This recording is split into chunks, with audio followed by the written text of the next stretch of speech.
Hey y'all, how's it going today? I am here with the owner of Stilson Sign and Custom, who is one of the local guys here. And it's super cool. I've seen him around town, heard about him, seen posts about him, and we were doing a yard sale, and he had drove by, and I'm talking to Lindsay, I'm like, what a sweet Buick wagon that is. And then he pulled around and stopped, and I was like, oh, it's him. So we finally got to meet a couple of weeks ago, and then he come to one of the cruise-ins that we do up at the Excited Goat Coffee Company. So we were fortunate enough to have him, and we're going to do 10 questions, 10 bonus rounds. And he's already made me cry, so that's a super bonus. We'll talk about that at the end of the video. So, are you from the Tri-City area?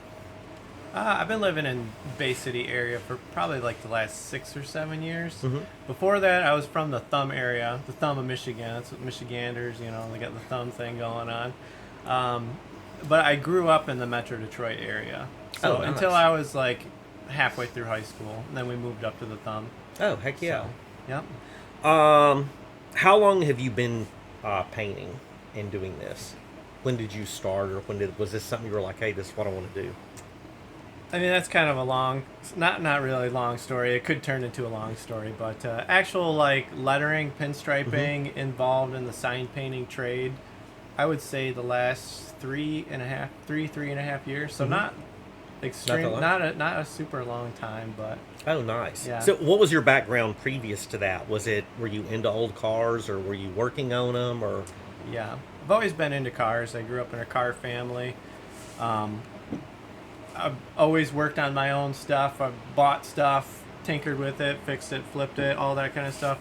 So then fast forward a little bit later after high school, I ended up getting a job at a car dealership. So I sold cars for a few years. Oh, nice. And so that was kind of fun. And then after that, I got a job at a hot rod shop. And that's kind of, I've always been involved with hot rods and classic cars and stuff. But that kind of accelerated the... I guess you could say like the experience wise, because just like the volume of stuff that we would do there, just seeing all these different cars, working on them hands on, tinkering or just doing stuff here and there with all different kinds of stuff. So that gave me a lot of experience. But while I was there, I kind of focused on, or I was put in the body shop. And so I was working on paint and body stuff a lot. And then our painter at the time, who's retired now, but he was an old school guy. He's grew up in that area where pinstriping and stuff like that was huge, the vans and everything. He did a ton of that. But he, for like 30-something years, he had his own sign shop. Hand lettered signs and everything like that. Well, I had him lettering something for me after work one day, and he had some leftover paint, and he asked me if I wanted to try pinstriping, because he had the pinstriping brush loaded up and stuff, and I was like, yeah, sure, why not? Yeah. So he's looking around for something to paint on, and my toolbox was sitting there. So he didn't even ask me. He just walks over to my toolbox, and like on the toolbox lid, he starts pinstriping on it. So he would do one side and hand the brush over to me, and then I would mirror it the other side and hand the brush over to him. He would do another line, and so it just ping pong like that, back and forth, until like the whole top of my toolbox was like covered up. And so then after that, I was like, all right. That's pretty cool. I ordered some brushes and a can of One Shot the next day, and then after that, I really devoted a lot of time into it and just learning as much as I can. And I'm still learning, but I've gotten to the point where I can do it. I'll say professionally now. For sure. I do it full time, and that's how that started. So my next question was going to be like, which came first, lettering or pinstriping? So I guess the answer to that was the pinstriping. Technically, that was the first thing I ever did with a brush was a pinstripe, and then I would practice pinstriping, and then I've always done it hand in hand. There's a lot of guys that focus on one or the other. I've always liked both, so I've been, each is its own art form.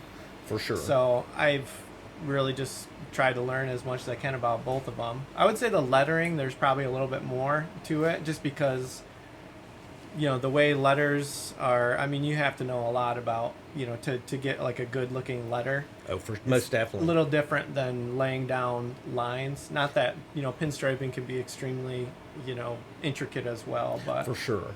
Yeah. And I'm finding that a lot of the guys, like my buddy Scratch, who we've talked to about, he does pinstriping, lettering. I think more of the pinstriping, but he also does a ton of painting as well too. And then the same thing, the background with you about the, fabrication, painting, all of that kind of goes hand in hand. It's kind of cool how you end up with that. Yeah. You decide, you pick that genre and you're like, okay, this is the one that I'm going with. And that's one of the reasons why I started, I really wanted to do painting, like lettering and pinstriping, because I was working at the body shop at the time. I was sanding for 8 to 10 hours a day. Mm-hmm. You only want to do that for so long before you're like, thinking about what's ahead, to the guys that are really dedicated into the body, profession, body shop profession, for sure. I give them a lot of credit, but it's not what I wanted to do the rest of my life, sanding, because a paint job, that's 99% sanding and prep work and 1% actually painting something. My first experience with any kind of painting was my kid's grandfather was a body man. It was, Irish guy. Went there, I still have it. It's a 73 MGB GT that my dad bought my mom. And we repainted it, and we got there and we're like wet sanding. And man, it didn't take long for me to figure out. I definitely did not want to be a painter, and definitely didn't want to be a prep guy with the wet sanding. I was like, wet sanding sucks. So we had a couple of conversations at the cruise in, and we've talked about this. And I, on your Instagram, I saw a video or two. How did you get into the gold leaf? Well, that's something that it's just kind of along those lines. As I started getting into this, when you start learning about stuff, it can become a wormhole.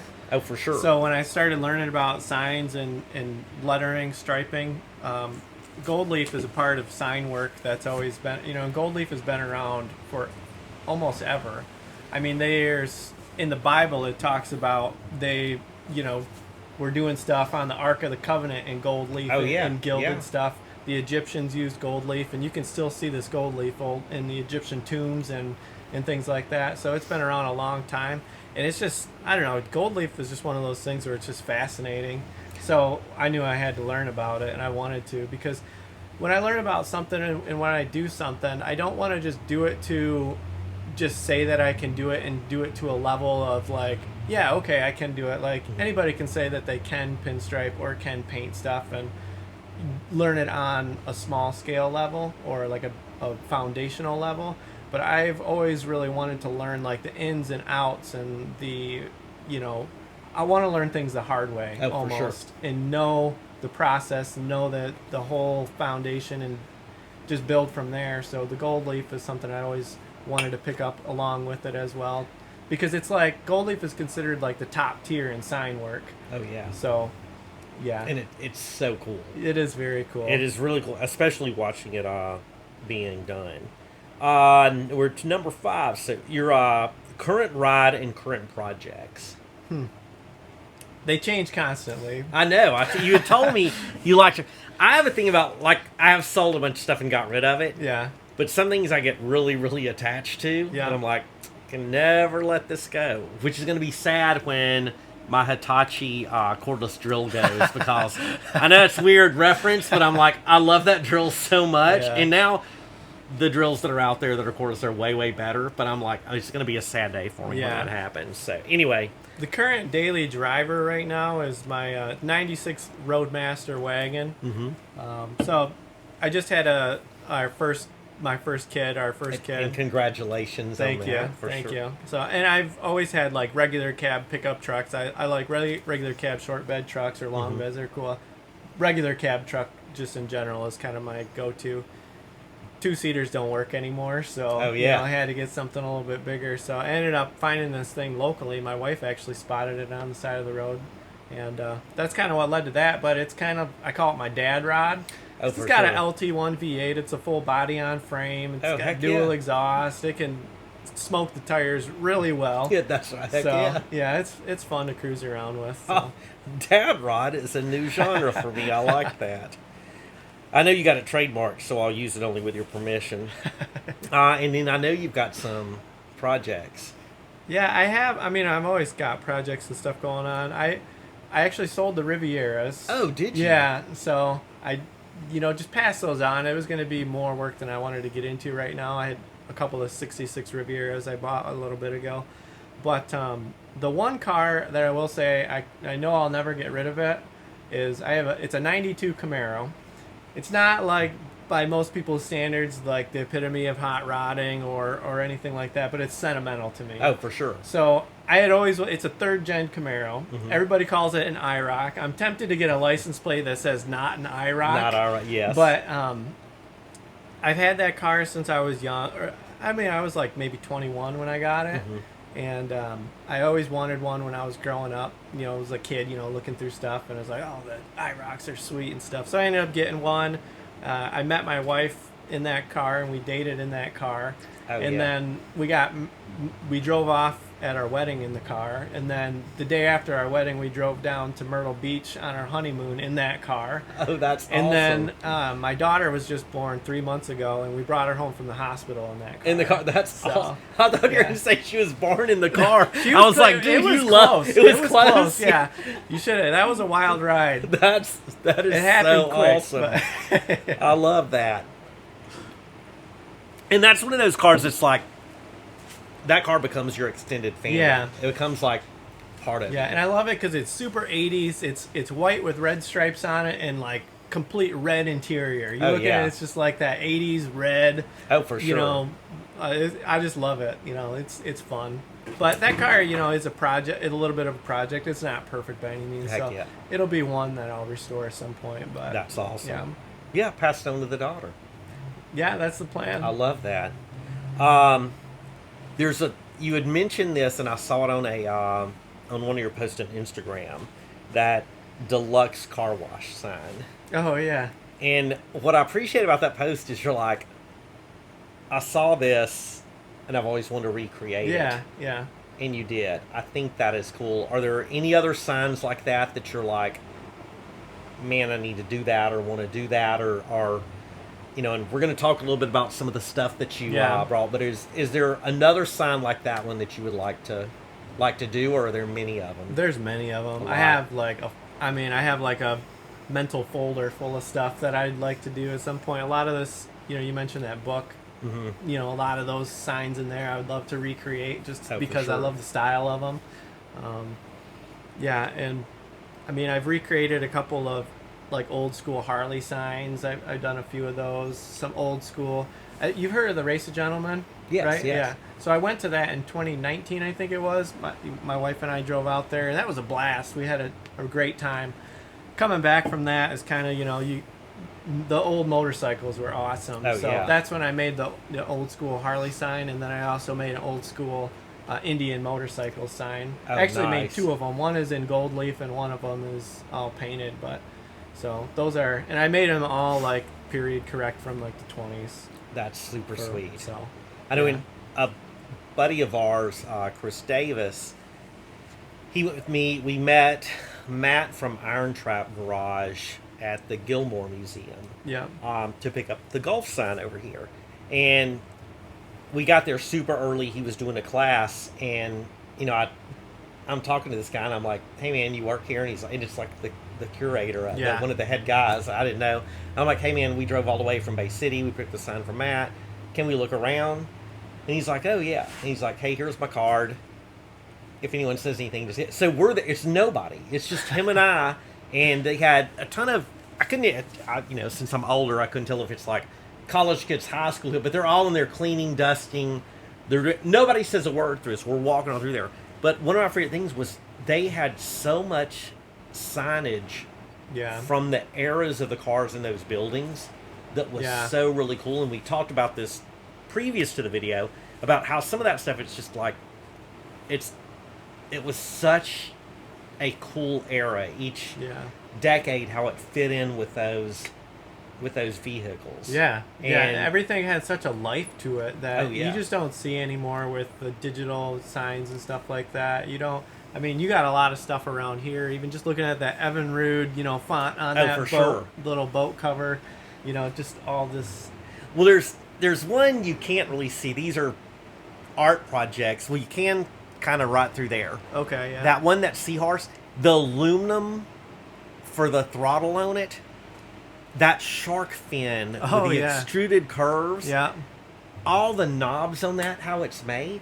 I mean, it's a work of art. Well, we were talking about just old cars, you know. Oh, yeah. How, I mean, that's a whole nother story. Yeah, but, just even I've got. I think it's something she bought for. It's over there someplace, but it's a switch like a heater control, and it's bakelite, Yeah. and it's those are so cool. freaking cool. Yeah. And I'm like, all right, when we build some, we'll put that in. But I mean, that stuff is super super cool. Is there something that's like the coolest thing you've worked on, or is there something like you were working on it, like car wise or project wise, where you're like, damn, this is really cool? I mean, I feel like I've had the opportunity to work on a lot of cool stuff. I would say car-wise, when I was working at the Hot Rod Shop, which is American Gasser in Saginaw, Michigan, they did a lot of, I mean, you go there and check some of the stuff out, and it's just like a mecca of people bring a lot of cool stuff to get worked on there. But when I was working in the paint department, doing the body and paint work, I had an opportunity to paint a 40 Ford. And you know, sometimes you paint something and it's like, you know, when you're doing stuff for customers, like you're not, the color is like, okay, you know, that can make a big deal and your influence on how excited you are about something. Oh, if for sure. you are into like the color and like the aesthetic of the vehicle. So I had the opportunity to paint this 40 Ford, and I loved the color on it. It was like this gold, I don't even know exactly what the color is called, but it's like this really cool like 1960s gold looking color, and we added some like copper pearl into it and stuff. Oh, sweet. So that car was awesome. That was probably one of my highlights of working there, getting to paint that car and Heck see, yeah. you know, see that out on the road now. And that sounds stuff. like a super sweet color. So that was a lot of fun. And then as far as the work that I've done so far, probably the most, one of like the, I guess, jobs that stands out more to me is I had the opportunity last summer, to restore a floor safe. So it's like 4 feet tall, 4 or 5 feet tall, and it's probably like 2.5 feet wide. This big old honking safe. And the history, you know, that's the thing I like about a lot of stuff, is the history behind it. Cars, every car has a story, and so I love the stories and history behind that. I love the history and stories behind like signage and just automotive and nostalgic stuff or whatever. But this safe came from, it was local here, and the safe was built around 1870s is when the safe was manufactured by the Detroit Safe Company. And the guy that brought it to me, it was his grandfather. I think it was his grandfather. It could have been his great grandfather. But they had a meat shop here in Bay City in the 1800s that the safe was in. And so when they opened the meat shop, you know, the safe was in there. It's where they kept the books and stuff like that. And the shop closed sometime in the 1970s. It was almost 100 years, I think, that it ran. But That's cool. The grandson took the safe out of the building before the building was torn down and stuff like that, and he had it sitting in his garage for I think 45 years. He'd always wanted to do something with it. The thing looked gnarly. It was not in good shape. It was just a hunk of iron, basically. Oh, yeah. So then he calls me up, and he's like 80 years old or something at this point, and so I restored this whole safe back to how it was from the 1870s, because when I was restoring it, I started chipping away. It had been painted with layers and layers of house paint brushed on it over the years and stuff. So I started chipping away at some of this old paint, and I was able to uncover all the original artwork. Not enough to where it's salvageable, but just enough to where I could piece the puzzle together and make a pattern off of what was there, fill in the rest with, you know, what I knew like it looked like and everything. So that was really cool. And it was like all gold leafed. It had like really cool lettering across the front of it. And so in like pinstripes, all those fine line pinstripes and stuff. That is awesome. So, and with my experience, you know, being able to do paint and body work, you know, I sandblasted the thing, and it needed a lot of help because it was all pitted and rusted and stuff like that. So I had to body work the whole thing, smooth it all out, and then I repainted it all black, and then I was able to do all the lettering and striping on top of it. So it was kind of cool from start to finish, being able to take something like that and give it some new life. That is super cool. Yeah. And you think, like when I work construction, and over the years I've seen different. It is cool about some of those safes, how the scenery they had painted on them. Yeah. Like a covered wagon in a prairie and stuff like that, and all, or a river scene or whatever. And On the inside door of that safe, we saved the original artwork because it was in decent shape. It was definitely like aged and everything, but on the inside of that safe, there's like this water like frontage scenery with like this lake and flowers and stuff like that. That is super It's all sweet. hand painted and stuff from the 1870s, you know. So that was just cool to be able to work on That is something like awesome. that, you know. Yeah, it was It's a lot the of stuff fun. like that that like you don't do every day that Yeah. comes to you that you're like is Yeah. awesome. All right, I have to ask you this: do you work out of a like for your brushes and stuff like a toolbox, a milk crate, a Tupperware bowl? I mean, what do you have that you work out of, or what you take on to locations? The main thing I have now is it's like an old toolbox. It's probably from like the 60s or something like that. I found it at an estate sale. It's like one of those big old kind of. It's pretty heavy, so it's not super practical because I Heck yeah. feel like I'm like lugging around this huge thing. But I sandblasted it and I repainted it. It's actually painted with that same gold that I painted that 40 Ford with. Oh, sweet. I had a little thing of it left over, and so I painted my toolbox that color. So that's what I use to keep all most of my brushes in, and I use that for all my brushes and paint supplies. And then I have just another tote that's just full of paint. Oh, for sure. Because there's a lot of different cans of paint that I have to carry Yeah. around and stuff too. So I have You- my own tote for that. Use a lot of one shot or Primarily, that's pretty much exclusively yeah. what I use. Yeah. except for the stuff that's like painting the safe and stuff when you do big projects like that. Are you using like automotive paint or? Well, when I painted the safe to get it back to its like base color, the black, that's all automotive paint and heck yeah. everything. The one shot is just for the lettering All the lettering. and the striping portion of things I do. And sometimes I'll use it for. I mean, you can do like mini graphics on a car where you can do like a good size like swoop or graphic or something like that with one shot.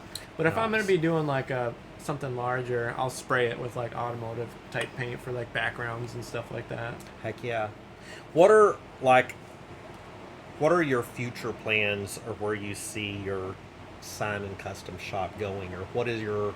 Do you have like goals, or like this is the vision that I want to have? Can you share that with us? Yeah, I would say my biggest goal for right now is to get my shop set up and get it like a cool lettering studio sign shop. I work from home, so I have a barn in my backyard, and you know it's a decent sized space, and I want to get that all set up to where I can have all my stuff out there to paint, and I want it to be like almost like a museum. You know, you walk in and there's signage everywhere, and it's like somebody can come in not really knowing much about sign painting or something, and walk into the shop and look around and like understand it without me even having like, to really oh, yeah. say anything. That's awesome. So that's my biggest goal, is to get that, because it's going to be kind of a lot of work to get it the way I want to do it. But Now, do you,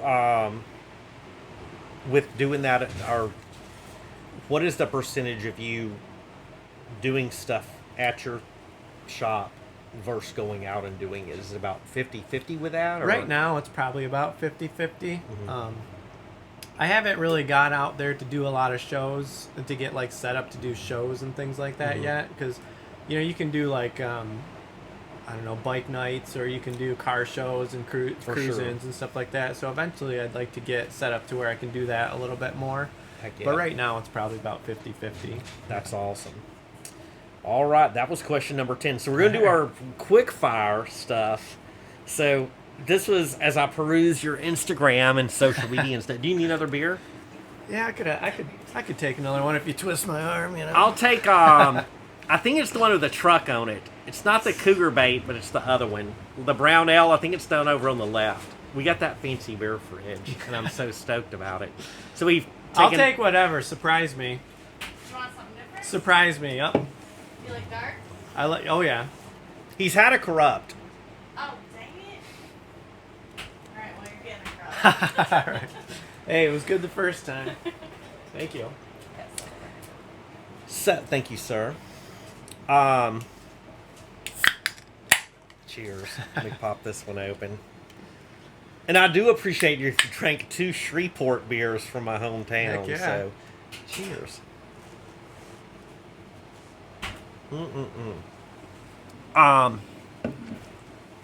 The Junkyard Jet.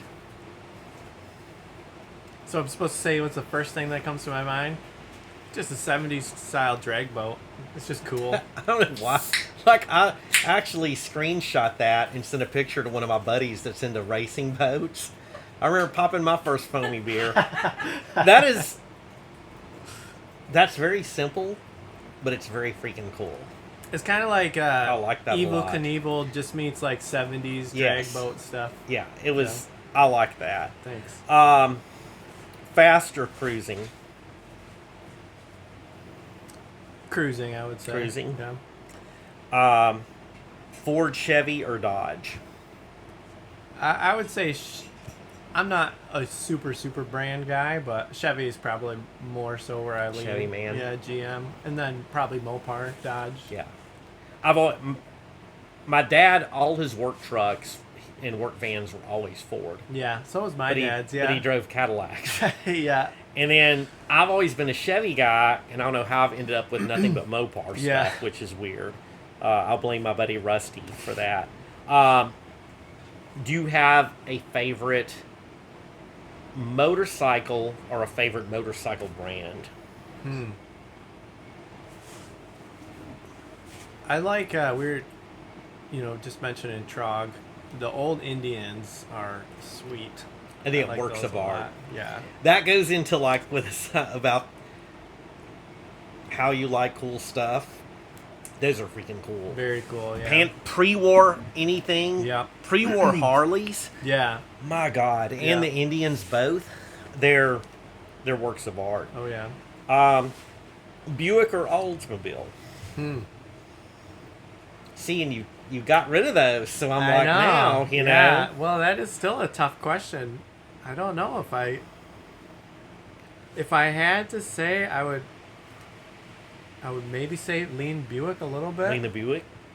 Don't want to hurt the wagon's feelings. I know, yeah. I hear that's always like I've got my buddy Will, which he has a 60 Buick, a 53. He's a huge Buick guy. He just bought a 57 Buick. I'll have to show you pictures. And I'm like, is this one a flip? He's like, I'll never get rid of it. It's in with a family. I will say I do tend to like the Buick Olds and Pontiacs more than the Chevys though. Oh, for sure. Yeah. And in the Oldsmobiles, dude, there's some sweet ones. Yeah. And there's some Pontiacs that are freaking righteous. Mm-hmm. Thoughts on flatheads? I think they're I would love to own one I would love to have something with a flathead in it at some point. Just to cruise, Heck not yeah. to try and build hot or anything like that, but I've got one over there I'll have to let you look at. yeah. Don't judge it. It's in pieces. Is there a favorite pre-war vehicle for you or something that pre-war you would love to have?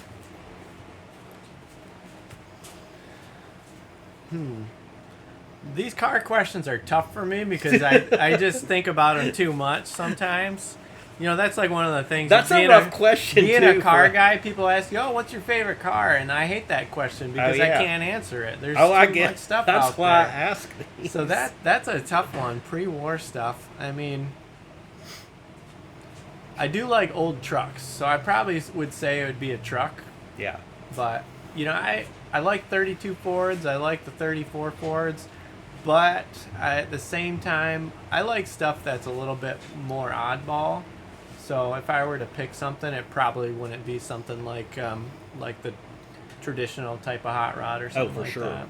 And the trucks they're super cool. Yeah. Do you have a favorite beer? It's kind of like the cars thing, man.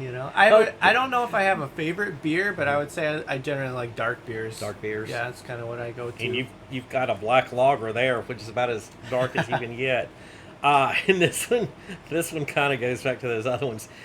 If you could only have one car from now on, what would it be? If I could only have one car, man, you're killing me with these.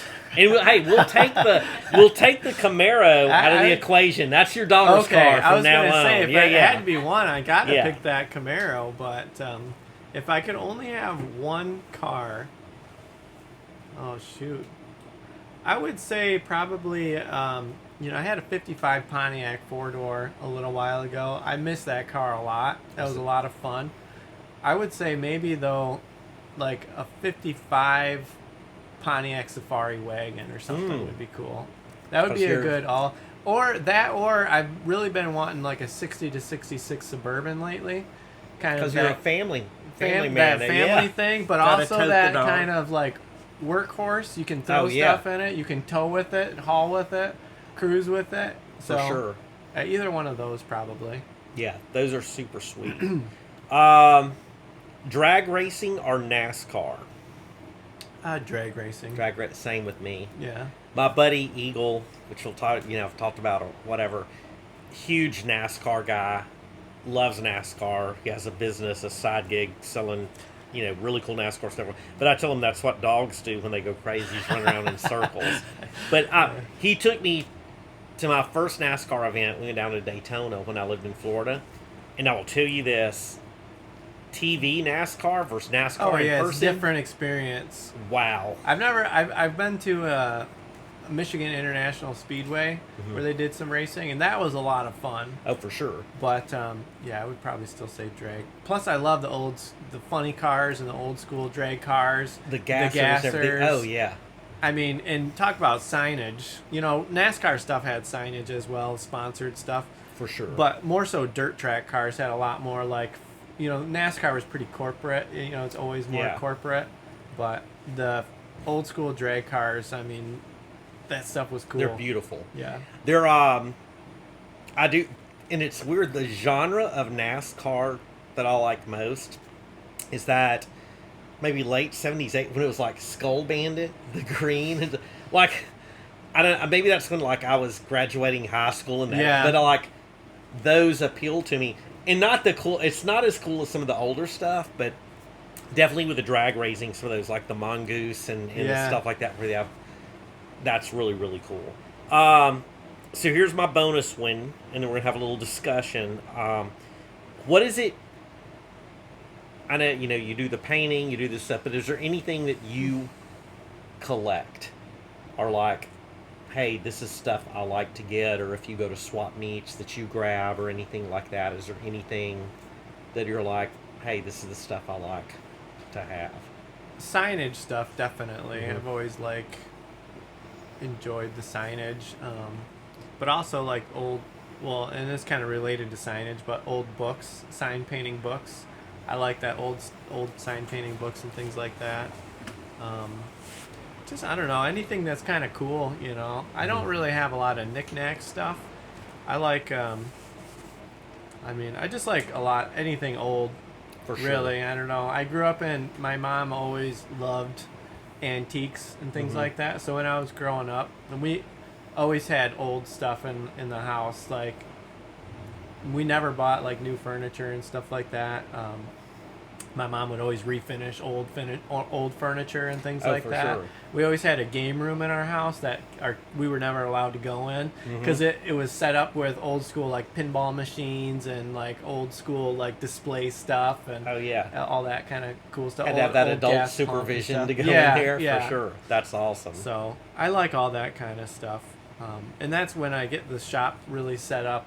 Having all that kind of stuff all over the place, I'll probably start even collecting it more than I do now. But nice, yeah.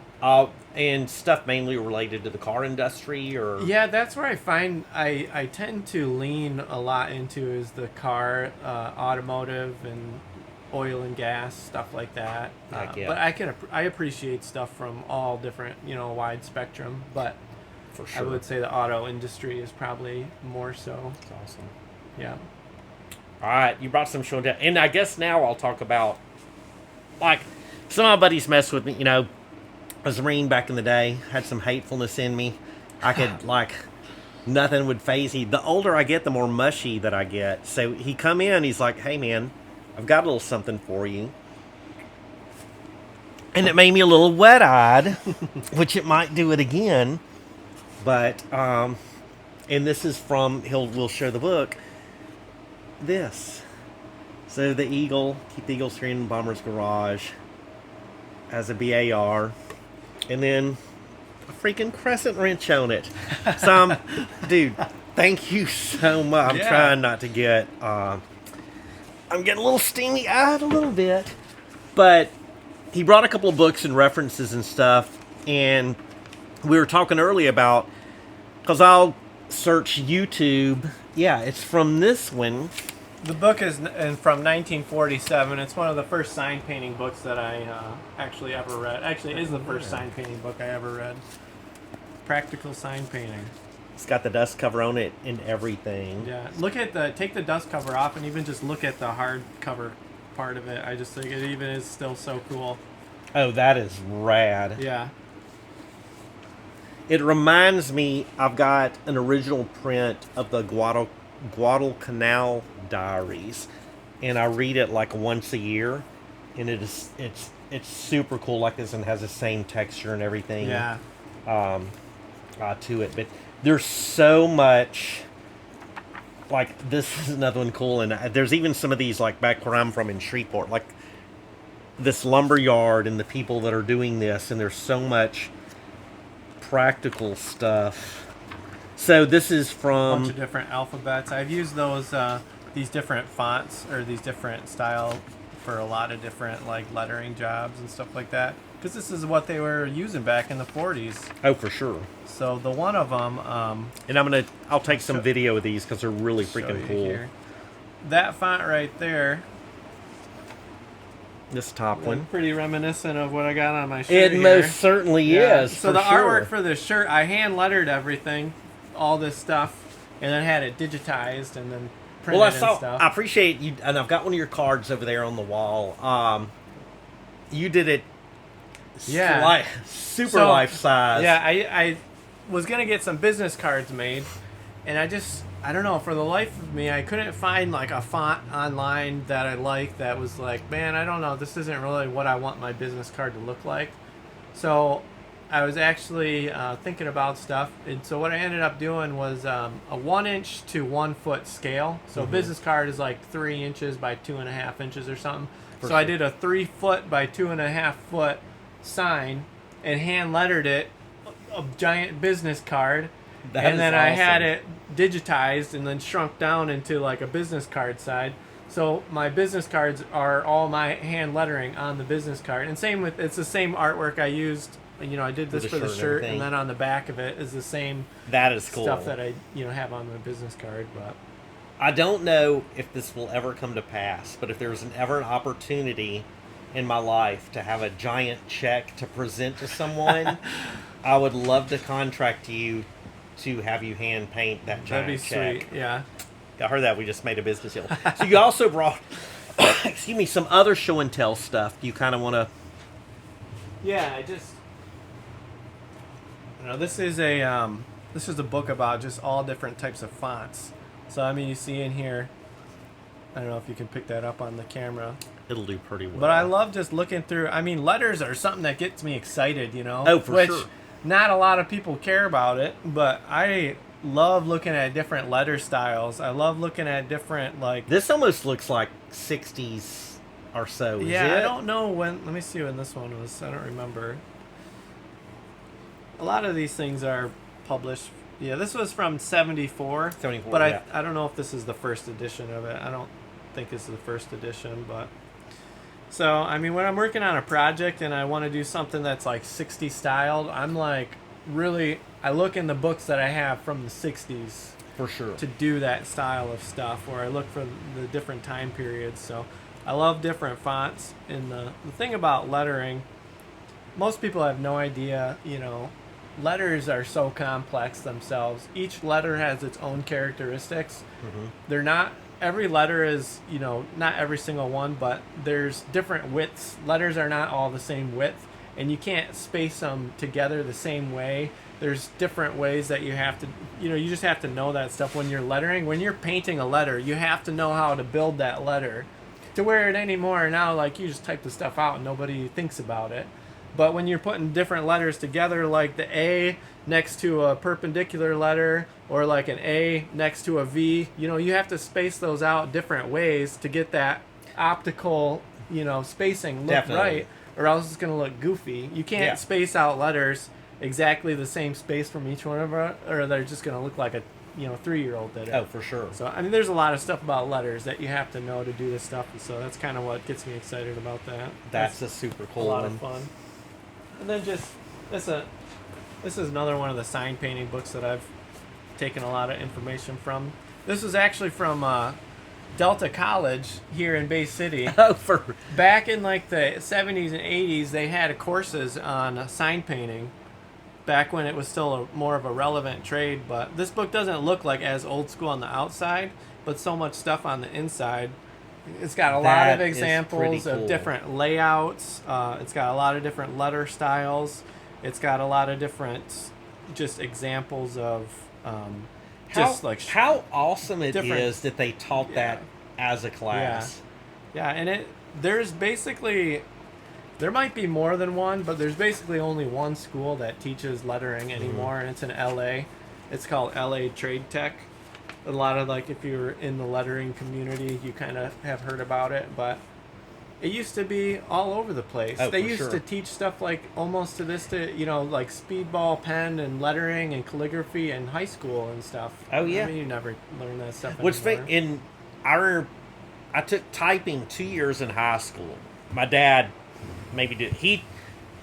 My dad was an architect, and he was old school, had all Yeah. the stencils, all of that stuff, drew it on a drafting table and everything.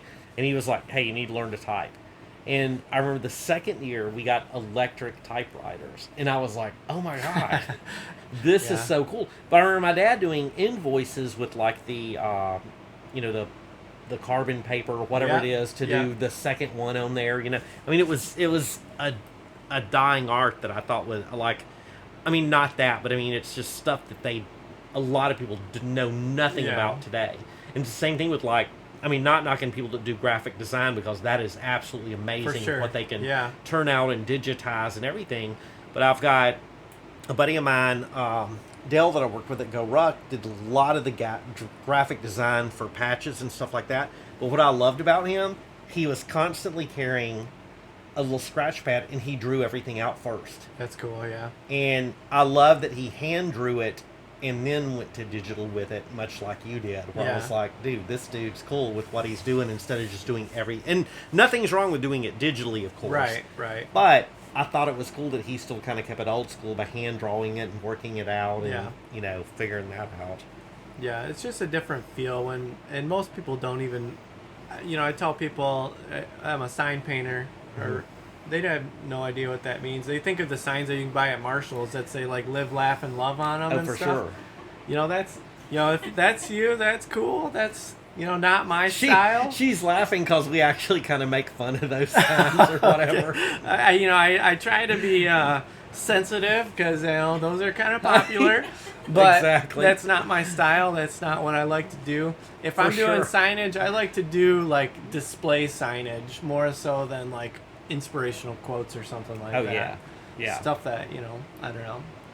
But I mean, it's you look at pictures of any hometown across the United States from the 70s on backwards, and look at all like the transom signs above the store shops. Look at for sure. the windows that are hand lettered. Look at the posters that are hand painted, poster cards and things like we were even talking about. Even on the banks, the gold Yeah. around them, the gold lettering on Yeah. them, which is something you just don't see anymore. When we got My Table is a local restaurant that does like everything Michigan. I don't know if y'all been in there, but every time I go in there, I roll back to the vault. There's a bank vault back there, and I just hang out in there and look at that. And I look at it because I've seen when it was a bank originally, and it was just cool. But that's something you just don't get anymore. And another thing I was going to tell you that I absolutely love, and I was going to ask you if it's something that you look at. I take pictures. There's two things that I take a lot of pictures of here in Bay City that I kind of repost. One is that Champion sign downtown. I know that's exactly painted, what you're talking about. which you can tell I'm a fan of the Champion even by looking around there. And the other thing is at the General Motors plant, that Chevrolet water tower. Yeah. I've never in my life wanted to own a water tower until I saw the patina on that thing is absolutely amazing.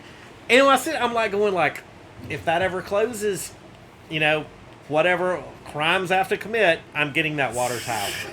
But I mean, someone got up there and painted that in the patina and how it looks, and I'll look at that, and I I can't think of the name of it. There's another one that's like a cracker company from the turn of the century.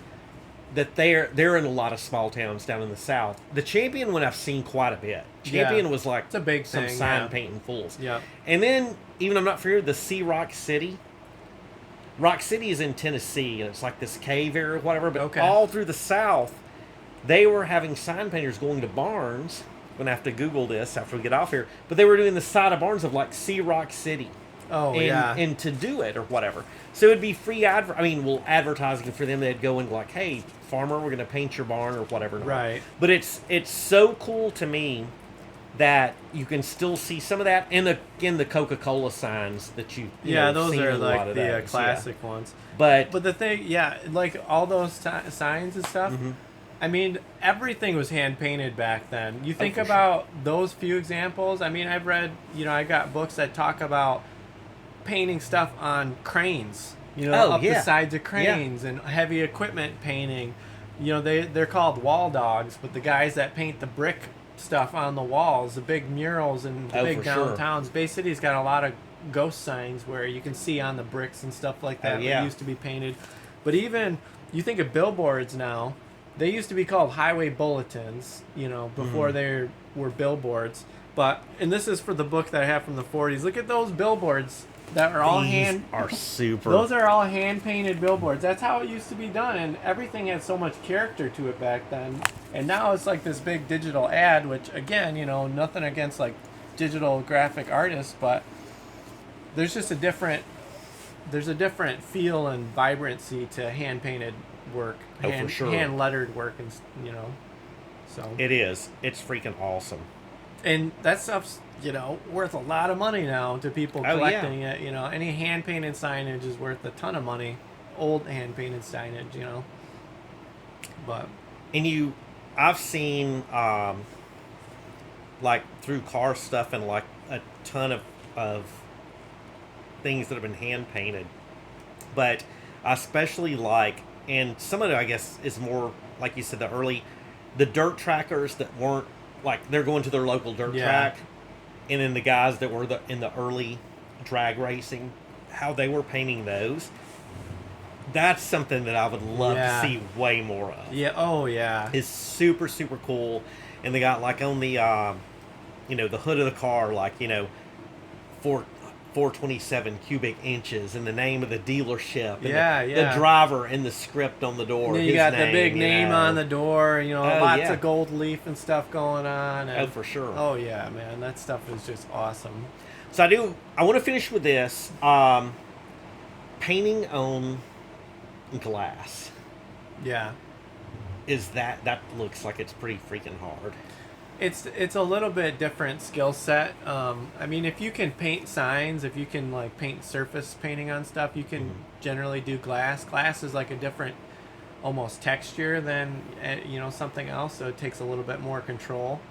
And it takes more like forethought too, because when you're painting on glass, you have to paint your foreground first. When you paint on like a normal sign, you paint your background and then you layer it on top of that to the back. When you're painting on glass, you're doing it in reverse.